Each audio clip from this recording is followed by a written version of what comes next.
Hey everyone, this is Building Your Brand with Miles to Go Greg, hosted by I Am The Trend and IATT.TV. This is the first episode, and I got the chance to sit down with Matt and Meredith, who run both Ex-Boyfriend, which is their personal brand, and Boardwalk, which is a secondary brand that they started that kind of came out of necessity. And I think they're really important to speak to because not only have they been around for a long time and been successful, but they took an opportunity when they moved from Baltimore, where they'd been running their brand for years, out to California. And it kind of spawned a whole new brand, which now does a ton of business for them. And they really work on their strengths. They're the in-house designers for their own brand, and they do everything for it. And they've built themselves up now where they're in a separate space. They've got employees, and they're running these multiple projects. So we start off with them from basically when they're getting ready to move from Baltimore to move out to California. And I appreciate you joining and watching our video, and all of their links to their social media and their websites can be found in the description below. Thanks. So let's talk about, you guys decided you were operating out of Baltimore and running into some issues, and you thought, let's move out to California. Like, what brought that on? What's happened, and how's that kind of changed your business, I guess? Well, we had been outsourcing all the production and fulfillment to other people for the first few years that we were in business when we were in Baltimore. Occasionally we would have, it was mostly this print-on-demand place based out of Sacramento. And we would occasionally send them an order, like a bulk order for shows, because we would do like craft fairs and like comic conventions on the East Coast. And so they would send us like a couple of boxes with like maybe 100, 150 pieces, 200 pieces, and then we would just lug those to the shows ourselves. But in terms of online sales, they were basically getting the order details from us in like a CSV file, like a spreadsheet every day. And then they were sourcing the blanks, printing the shirts, packing them, and shipping them out for us. And that was fine, but once we started pursuing wholesale a little more aggressively and needing to find a dependable screen printer, we started in Baltimore, and just the radius slowly grew because we kept running into issues where we would say we want discharge ink, and they printed with plastisol. They, would Oh, they were manually relabeling. It's like they would like we would send them 52X's, and they would relabel them all as 3X's. Oh, Jesus. Okay. And then they would bitch at us about forcing them to fix the mistake on their dime, and it just made us not want to work with them anymore. And so the circle kept widening and widening to the point where it was just like, at this point, we're going to have to drive to Cherry Hill in New Jersey, which is going to be 3.5 hours to and 3.5 hours back for us in Baltimore. And it coincided with a really bad holiday market, like a month-long holiday market in Philly that was outdoors. And they promised all this foot traffic, and it was in Center City, and it just did not pan out for us at all. And it was a whole combination of things. It was not being able to find a screen printer. It was being sick of the weather. It was like feeling like we weren't going to be able to grow our business without having good vendors. And so I looked online, and I was like, we're going to move wherever it is that there are the most screen printers, because there are probably more of them someplace not in the Mid-Atlantic. And then once we move there, we'll just try different ones until we find that one that we like. And if we have to try, dozens, then that's what we'll do. But where we are now, we don't have the option to try dozens because there aren't dozens. If we go someplace where there are that many, eventually we'll find one that's qualified. So that was really why we picked this area. Yeah, Meredith went online, and she found a website that basically tracked commercial screen print operations. Yeah. And there were 200 in the Southern California region, which was more than double the next most densely populated screen printing region, which I think was like Texas had 72. Houston or something. Oh, wow. Yeah, the Houston metro area had like 72, but like Southern California had like over 200. And we were like, well, that's a lot of frogs for us to kiss. Yeah. So let's go, we'll move to LA. And at the time we were just like, we'll just move to LA until we're able to grow the business to either sell it and get the fuck out. Right. Or get it self-sustaining to the point where we've got enough employees and we've got like a management structure in place to where we can basically just focus on business and content development remotely and move someplace that we actually want to live. Because at the time we kind of had our hearts set on like Southern Oregon or something like Someplace that. more like in the Northwest. We just didn't know LA, so we didn't have like strong feelings about it one way or another, but we weren't like desperate to move here specifically. This was a work move. Yeah, So but were you guys? So I guess before you did the move, the place you were using in Sacramento, were they doing a combination of silkscreen, or were they doing DTG and dropship for all of your online orders? they were doing a combination of DTG and then heat transfer application Like labels and stuff. for labels and some of the designs, but we eventually phased that out pretty quickly. Yeah, we eventually phased out the heat transfers because while they allowed a lot more flexibility in that, didn't really matter. We didn't have to like we could basically offer all that stuff on multiple colors and sizes and styles, which is nice. And it was cheaper to have them do the heat transfer application than to DTG it, but we just weren't really happy with how those things held up over time because they have a tendency to crack and peel a lot, just faster than D2G and screen print, which I think are on par with each other in terms of how the prints age. Yeah. But They did all the they did all the sourcing of the blanks, the printing and the relabeling, and then the shipping for us. Okay, Yeah. and so you guys come out to LA. You're like, I'm gonna come to Screen Printerville. We're gonna find one person who actually listens to us. And then does that happen, or Sort of. Well, first, the place that was doing the D2G stuff that we were outsourcing for in Sacramento, right before we moved, they were like, we haven't figured out how to make this profitable over the last 6 years, so we're shipping. They gave us a heads up of about 2 months, which was nice. But that allowed us to kind of do some research, and we found a place in Long Beach that did the same thing, but they were not very good. Just really poor quality and poor quality control on their part, and we were doing like secret shopping where we would just order stuff and have it sent to friends' houses so we could see it, and just really bad prints where they weren't pre-treating the shirts enough. They didn't really know how to do set up the printer rips properly. And so at that point we were like, all right, well, we moved here. We've got this heat press now so that we can use up the last of these transfers. And we're going to need a heat press to cure the ink for D2G prints anyway. Let's just get a D2G printer.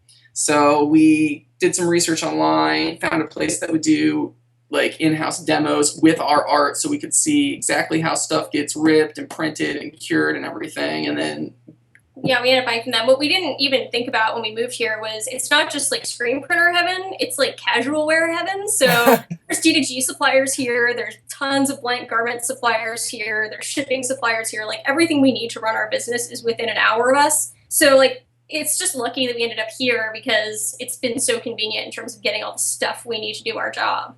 So you guys decided, okay, so obviously the business was doing well enough that you're like, because DTG machines aren't cheap. No. So you're saying like, all right, we're going to buy our own machine. We're doing the volume kind of to justify it in a sense or close enough.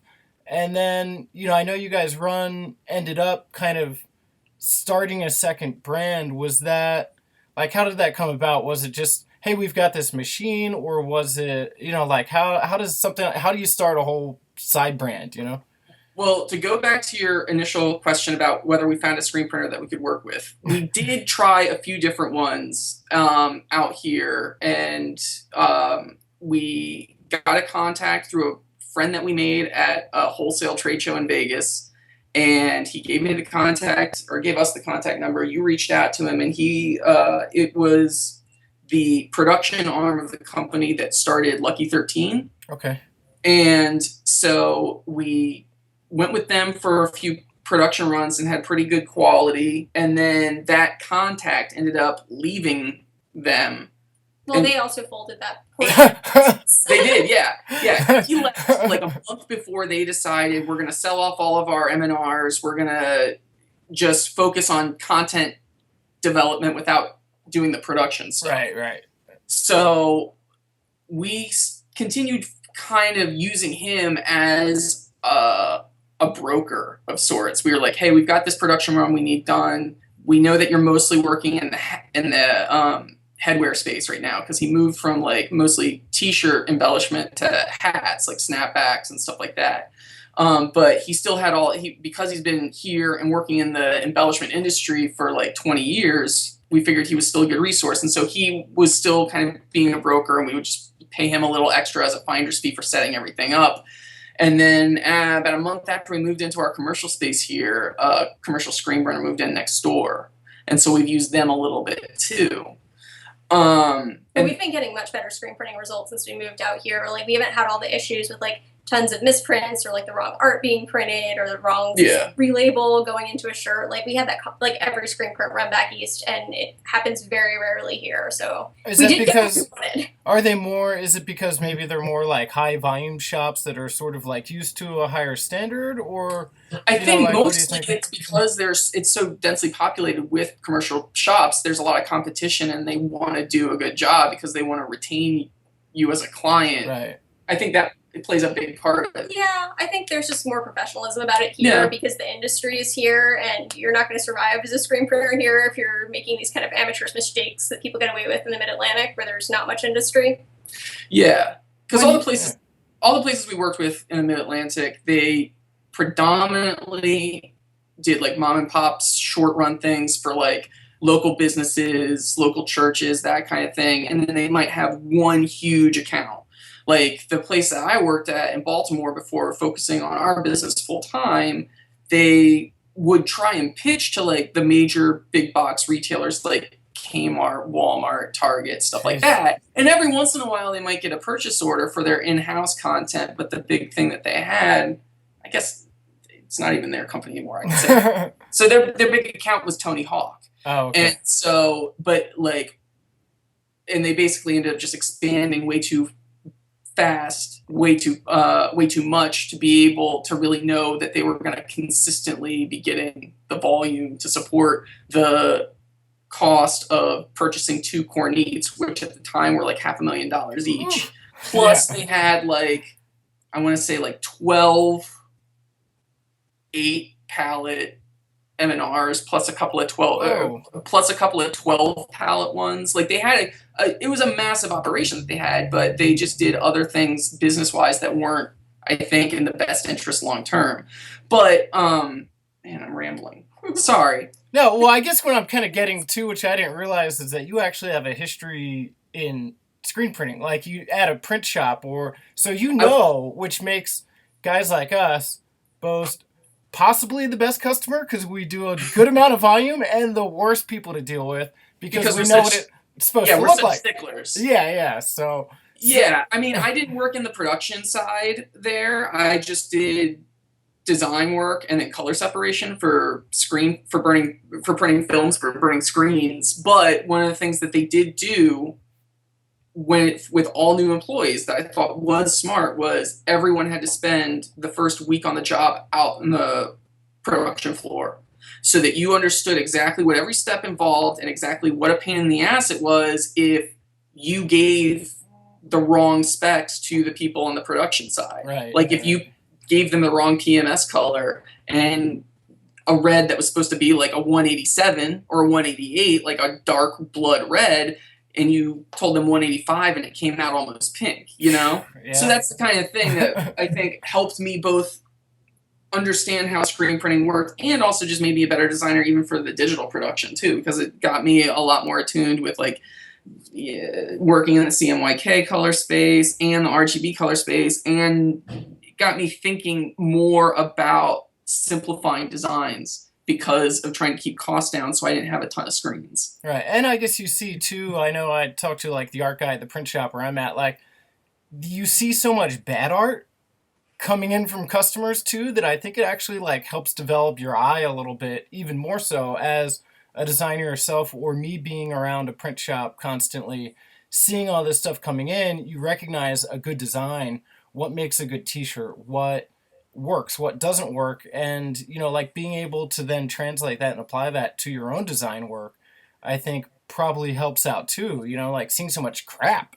come through. Absolutely. The door, And I mean, it takes time because for the first couple of years that we were in business, when it was still kind of a hobby, neither of us really knew how to design for a t-shirt because Meredith comes up with all of the actual concepts and ideas. I'm not very good with coming up with original ideas, but she's great at it. I'm a decent technician. Okay. So like she can tell me, this is what I think the design should be like. And then she'll kind of stand in the back as things are coming together and say, I think you should compose it like this. But it takes a while. It took us a few years to really figure out how to design for this palette, because it's not the same as designing for like a poster. Right. And I think a lot of people think that.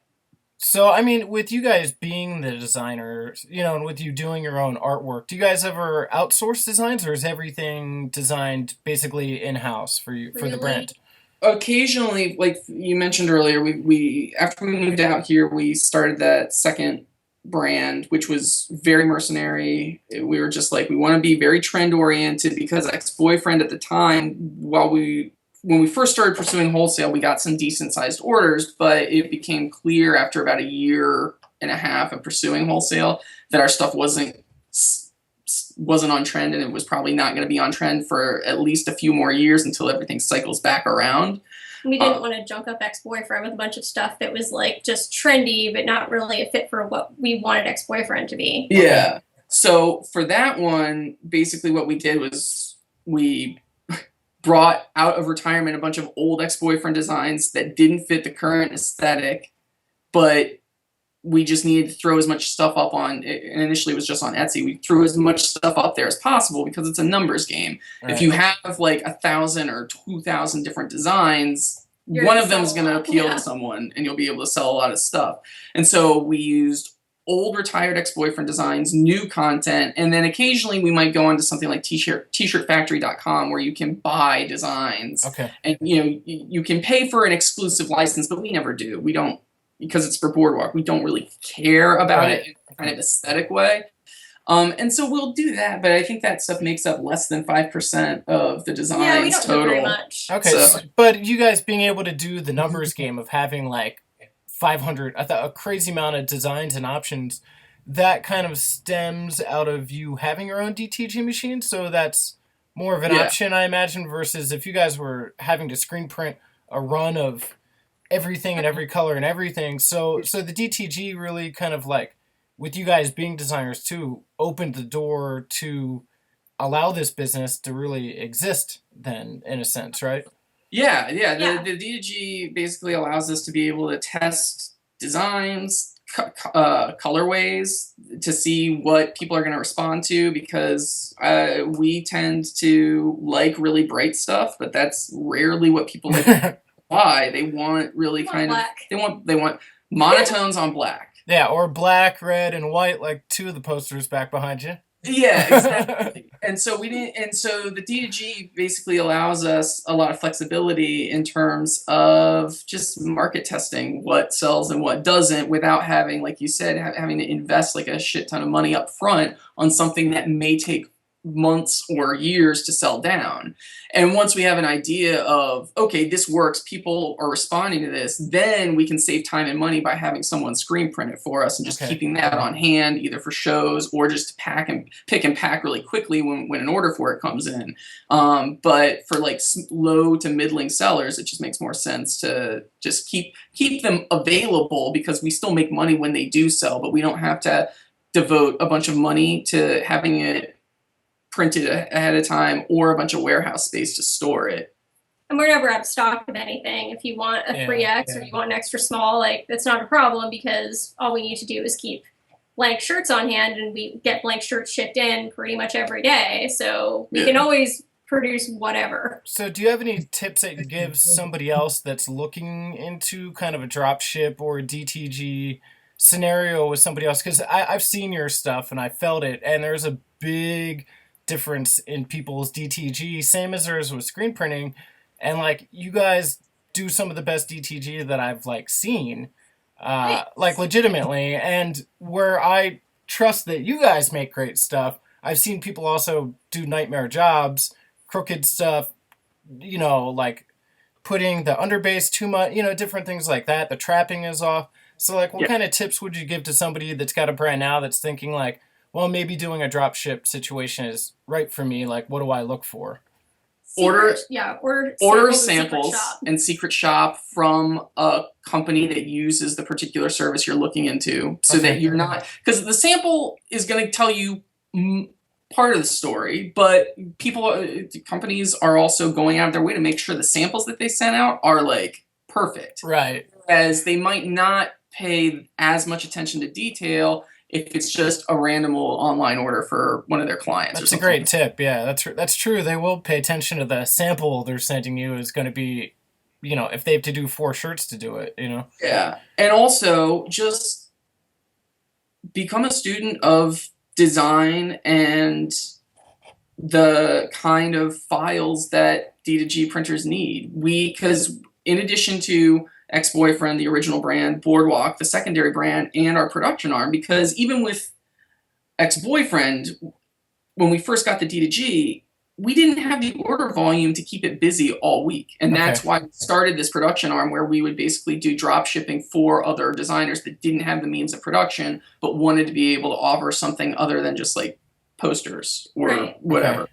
And when that didn't grow as fast as we wanted it to, that's when we decided to do Boardwalk just to occupy this very expensive equipment. Right. Because it's got to be running basically to get all your money back like all the time, right? Exactly. Yeah. Right. And now a couple of years in, like we have more, we bought another one last year, probably buy another one this year. We've got more heat presses. Like it's been growing pretty steadily. But when we first bought the thing and we only had it for like a week or two, it's like, okay, we need to get this thing busy now. Yeah. So that's why, we did all of those things was to get it busy now. And of course, now the machines are pretty busy all the time. But it's always that case of like growing your equipment that you have out in your shop and then growing your incoming orders so that you're continuing to make money. But to what I was going to say, be a student of design, not, yes, graphic design in the general sense, but also graphic t-shirt design, because like I said, it takes a while to learn how to design for this space.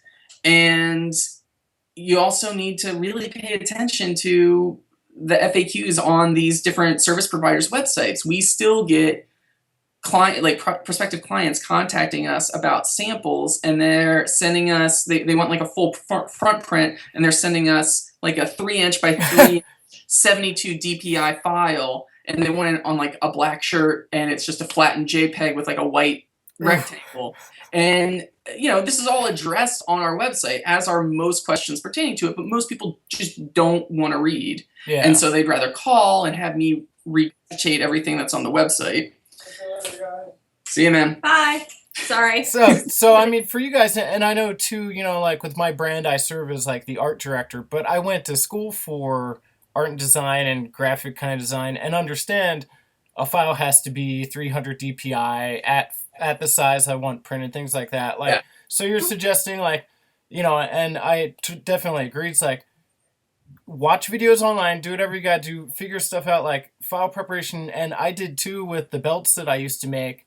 I would get so much like 72 DPI or MS Paint files. Hopefully I don't think that exists anymore, so by default may not happen, but like so much junk. And I was dealing with like a 1.5 inch size. It's not that hard to get something that tiny, and like, but yeah, I agree. People really have to like, it's good to learn if you're going to try and run a clothing company. You should understand what any company. art should do. It's not just isolated clothing, but any company. But yeah, there is this, especially with the way the overall economy is trending right now, where people are becoming accustomed to free 2-day shipping via Amazon, or just having everything. Like, we constantly get emails. Do you have a design builder like plug-in for your website so I can just, or like an image library so we can design stuff? I'm like, you're not designing stuff, you're just cobbling together clip art. Yeah. And so yeah, they're not the right clients for us. They're not. Yeah. It says on our website, this is for designers that know what they're doing and just don't own the means of production for printing on fabric. Right. That's where our strength lies, and we're not in the business of rebuilding from scratch your crappy low-res art and guessing what size you want us to print it at.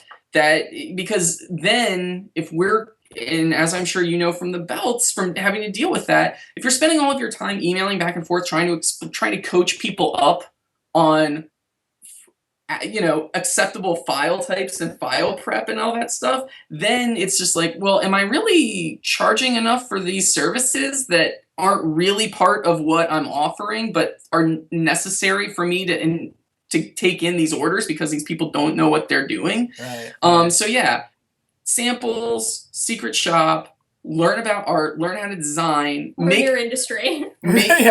make good use of the shirt color. We see sometimes these people that want to just have this huge design that makes no use of the color of the shirt, and it's just like, you don't need all this black ink if you're going to print it on a black shirt.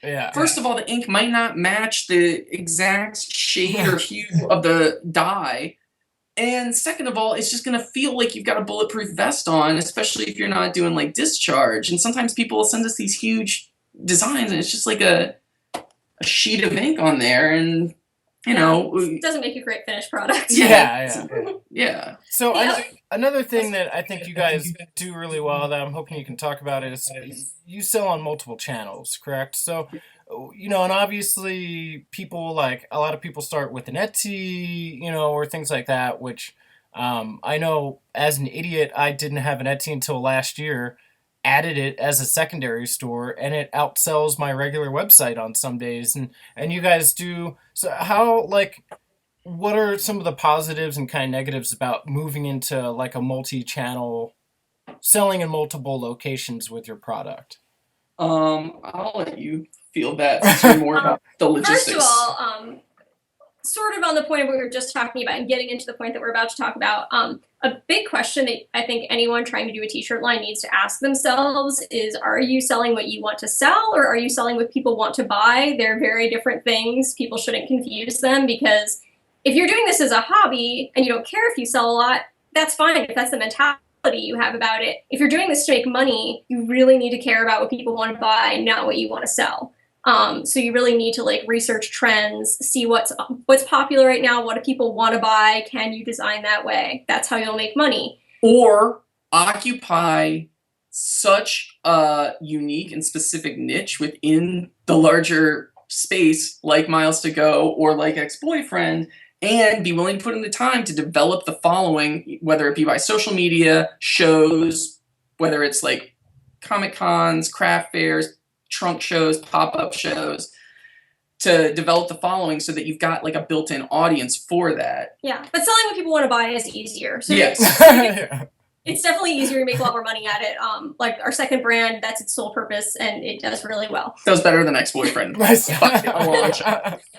to get into the whole multi-channel thing, I think it's only worth doing that if you're selling what people want to buy, because the amount of work and management that goes into doing that is kind of a lot. And it makes a lot of sense if you're doing a lot of volume, but if you're not doing a lot of volume, I think it's a headache.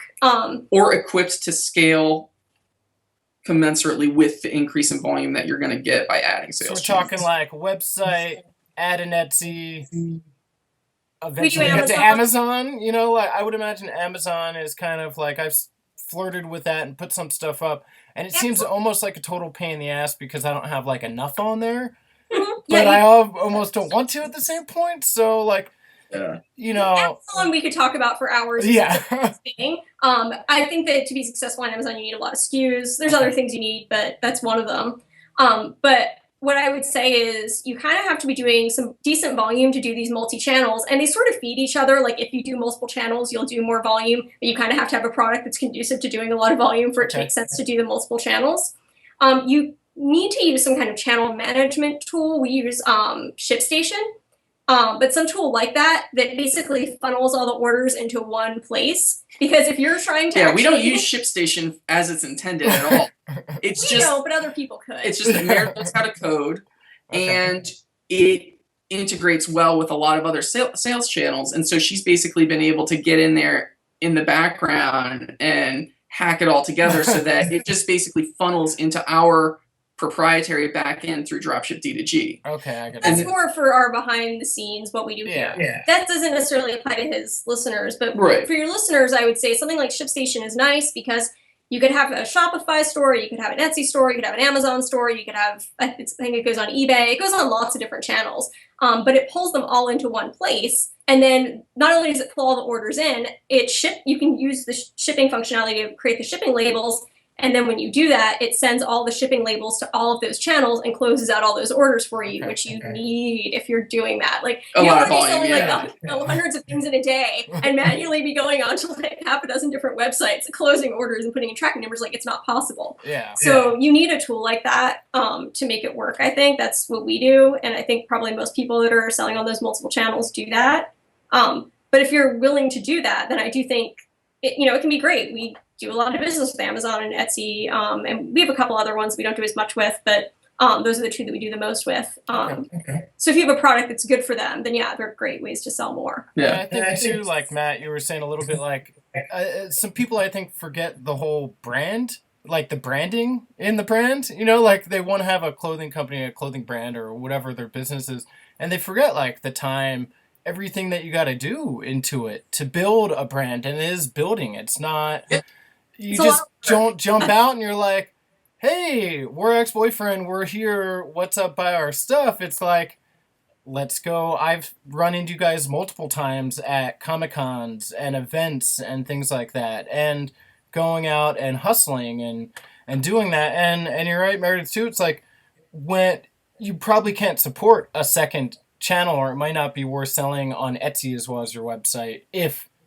you're not doing enough volume already, kind of, or having that kind of product that works on both kind of channels. And I guess the last thing I'll kind of wrap up with you guys is you kind of briefly mentioned wholesale before, and I was curious, is that something that you guys kind of actively pursue, or is it more of like something comes in, we've got certain accounts that we do, is that a major part of the brand at this point? Lately, it's more the latter than the former. Okay. We had been hitting it really hard from like 2011 through 2013.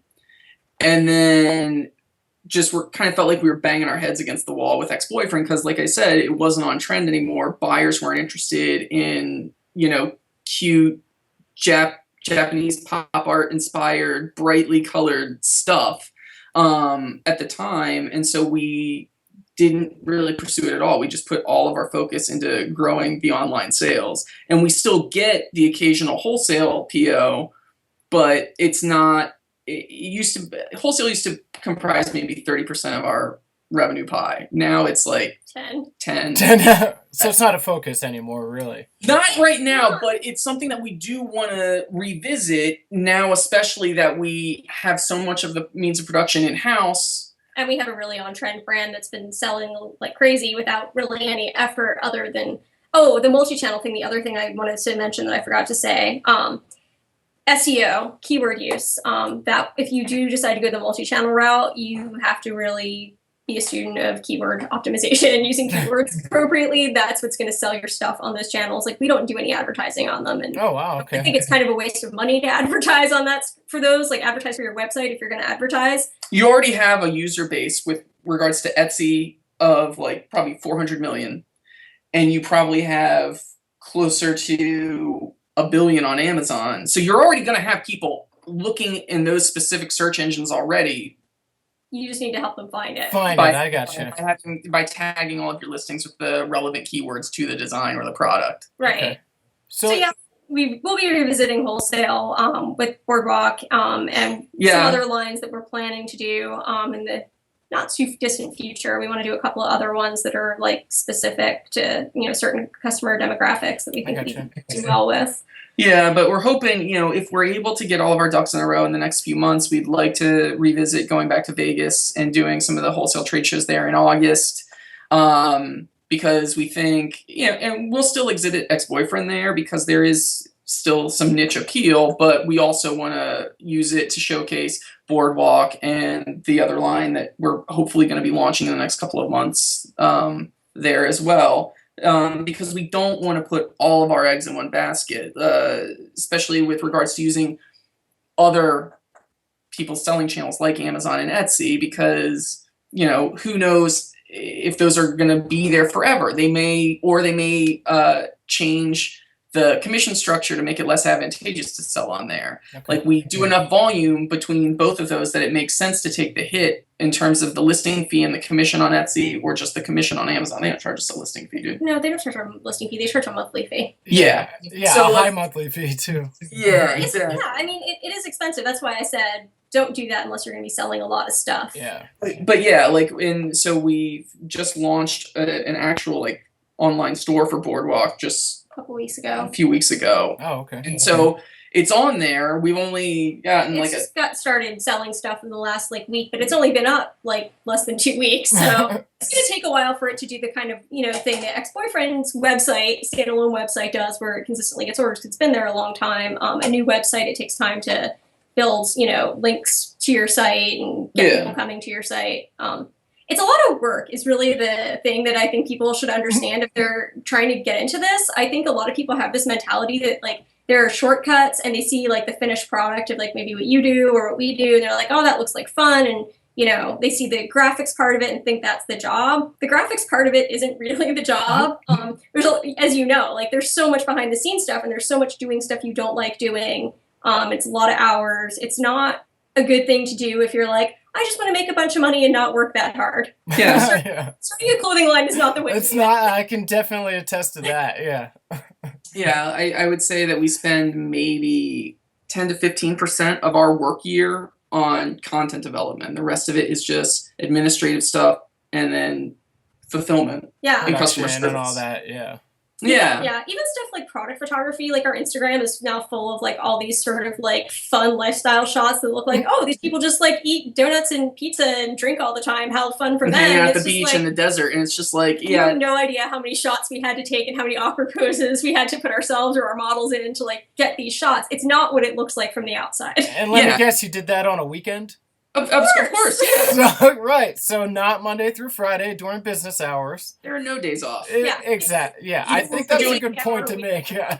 Even when we're doing fun stuff like hanging out at the beach or going to Death Valley to see the super bloom, it's to take lifestyle pics that we can then use for social media content. Right. And back to what I was saying about printing for other people, there is this mentality where they just assume you're going to handle everything. I just send you the art, crappy and low res though it may be and ill suited for printing on a t-shirt, and you'll resize it, you'll make sure that it looks good, you'll be the one that orders the blanks, prints it, packs it, ships it out, and they don't even The money will just roll in. and the money will just roll in, and they will complain about our rates, or they'll complain about the fact that we don't also handle customer service. And it's just like, exactly what are you bringing to the table? So, Well, not responsibility. No, Yeah. or motivation or any of that stuff. So. I think it's popular in like the creative professional world to kind of have this mentality of like anyone can do it and it's fun and easy, and there's the whole like 4-hour work week myth, and it's very frustrating to us who actually do this work and who know what goes into it, to see people kind of have that expectation going into trying to have some kind of creative profession, creative career. And so Matt and I really just like want to dispel that. Like, that's not how it is. And you're going to be very disappointed if that's what you're expecting. Yeah, Meredith likes to say, just because I walk around and drive around in a car and see cars everywhere or see houses everywhere doesn't mean I know the first thing about auto mechanics or architecture or contracting. Right. And people see, they wear t-shirts, they see t-shirts, and they're just like, yeah, well, I can design t-shirts. And it's just like, there's more to it than you would think. Yeah. Well, it's got a low entry level. Any jackass with $250 can go get a small run of shirts and not have to know anything and it's going to be terrible. Everybody's first couple shirts are, but it's an easy entry level for people to build a dream versus becoming a contractor or something. We were those jackasses. Yeah, so was I. Went to Utrecht. We got one of those speedball kits. Oh, nice. Made a mess. Had this horrible, fuzzy, pilled up design that wasn't really evenly squeegeed, and I was just like, fuck this. We're outsourced production. Yeah. For our mistakes. Yeah. Which you kind of have to do if you're going to try and do this. Yeah. It's you gotta have your failures along the way. Well, I really appreciate you guys sitting down and talking about all this fun stuff, and I will post all the links to all your social media and all those kinds of things where everybody can find you guys. So I really appreciate it again, and yeah, thanks. No problem, man. Thanks. If you'd like to find Miles to Go online, you can visit me at shopmilestogo.com, and if you'd like to apply to participate in one of these videos, please visit IAMTHETREND.com for more information.